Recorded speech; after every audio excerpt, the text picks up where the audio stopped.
Buongiorno e benvenuti, io sono Riccardo Zamponi e oggi approfondiremo una metodologia di potatura della vite tipica della zona in cui ci troviamo.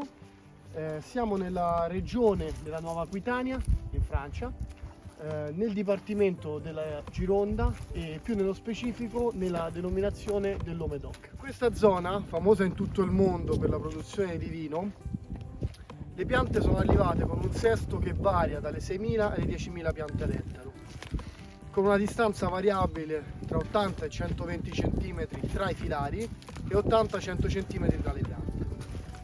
Il sesto d'impianto così fitto è utilizzato per la regimazione delle piogge, che sono molto frequenti in questa zona, e per la convinzione secondo la quale aumentare la competizione tra le piante aumenta anche la qualità dell'uva prodotta.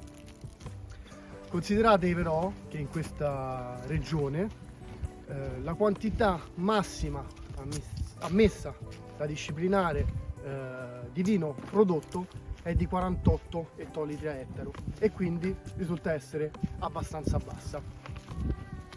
La forma d'allevamento tipica della zona è chiamata Guyot doppio alla medocchiana. Oggi andremo a vedere come si presenta la pianta adulta, la potatura di produzione e la potatura di formazione. La pianta si presenta con la caratteristica forma ad Y, con due branche principali che si sviluppano naturalmente negli anni attraverso la potatura di produzione. Per quanto riguarda la potatura di produzione, l'obiettivo è quello di andare a selezionare sul legno di 2 anni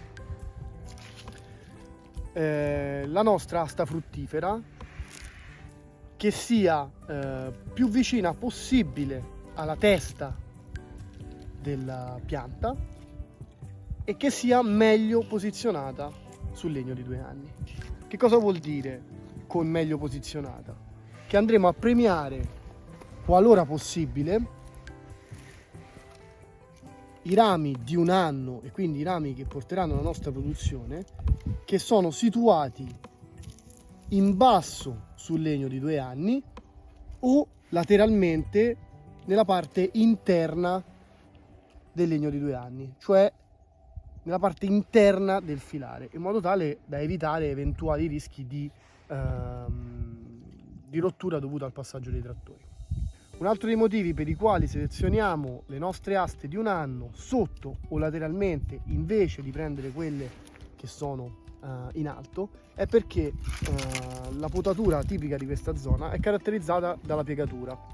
Quindi andare a piegare un'asta che è molto dritta sul nostro legno di 2 anni può andare a compromettere l'integrità dell'asta stessa o del legno di 2 anni. Per questo motivo taglieremo in questo caso qui lasciando un cono di disseccamento, leveremo quest'asta di 1 anno perché parte verso il filare e lasceremo la nostra asta di 1 anno fruttifera. La carica di gemme che decideremo di lasciare sulla nostra asta fruttifera o viene definita a priori come una carica fissa o viene valutata in base alla quantità di legno che è stata prodotta l'anno precedente, che vuol dire che in questo caso erano presenti 3 aste che hanno prodotto l'anno passato, tutte e 3 ben lignificate con delle femminelle abbastanza vigorose. Possiamo valutare la carica dell'anno seguente pari a quella dell'anno passato.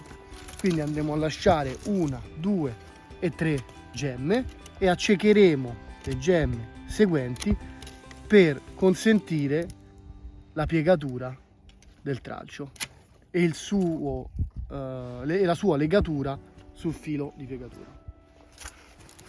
Legno di 2 anni, la nostra asta fruttifera sarà questa qui perché è più in basso, più vicina alla testa e quindi quella meglio posizionata rispetto alle altre e più vicina alla testa. Taglio lasciando le gemme della corona per favorire la cicatrizzazione.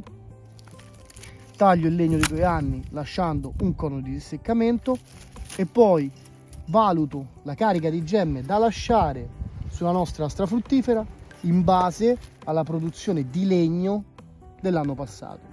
L'anno passato sono state prodotte 1, 2, 3, 4 più una gemma di controcchio che è partita, quindi possiamo tranquillamente lasciare una carica di 4 gemme perché sappiamo che la pianta è in grado di sostenere in maniera sufficiente 4 gemme fruttifere per l'anno a venire.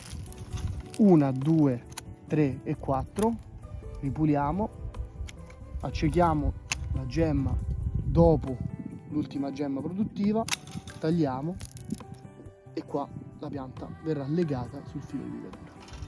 Allora, qui ci troviamo davanti ad una pianta che è stata piantata l'anno scorso e che quest'anno andrà potata per creare la famosa forma ad Y caratteristica del guglio doppio nojocchiano.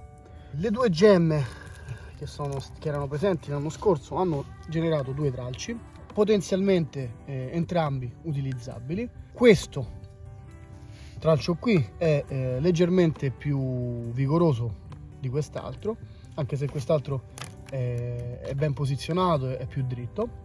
Dal momento che è più vigoroso potremmo pensare di lasciare questo tralcio qui piuttosto che quest'altro, però onde evitare di andare a creare delle cicatrici e quindi delle perturbazioni del flusso dei nutrienti nella pianta già in giovane età, cercheremo di promuovere, qualora possibile, l'asta che si trova più in basso, perché in questo modo, tagliando l'asta che si trova più in alto rispetto a quella che andremo a scegliere per impostare la nostra pianta, la ferita si troverà e la cicatrice si troveranno più in alto rispetto alla struttura e quindi la cicatrice non andrà a inficiare sul flusso dei nutrienti. Una volta che è stata scelta l'asta che andrà a creare la struttura, bisognerà considerare il numero di gemme da lasciare. Allora, taglieremo il nostro tiret, così chiamato, all'altezza del fil de pliage al quale verrà attaccato. Accecheremo 1, 2 gemme, anche 3, per lasciare un pugno di distanza tra il fil de pliage e la prima gemma che potrà essere utilizzata per la formazione della struttura. Lasceremo almeno 3 gemme, 4 idealmente, come future gemme utilizzabili per la creazione della struttura a Y, e qualora fossero presenti andremo ad accecare tutte le gemme che sono al di sotto di quelle che scegliamo per la creazione della struttura. Ritengo che questa operazione non vada fatta in potatura secca, dal momento che l'accecamento stesso rappresenta una ferita sulla pianta e che quindi tutte quelle ferite che andremo a creare al di sotto delle gemme che ci interessano potranno andare a creare un turbamento in quello che è il flusso dei nutrienti, e quindi l'operazione di selezione dei tralci andrà fatta in potatura verde.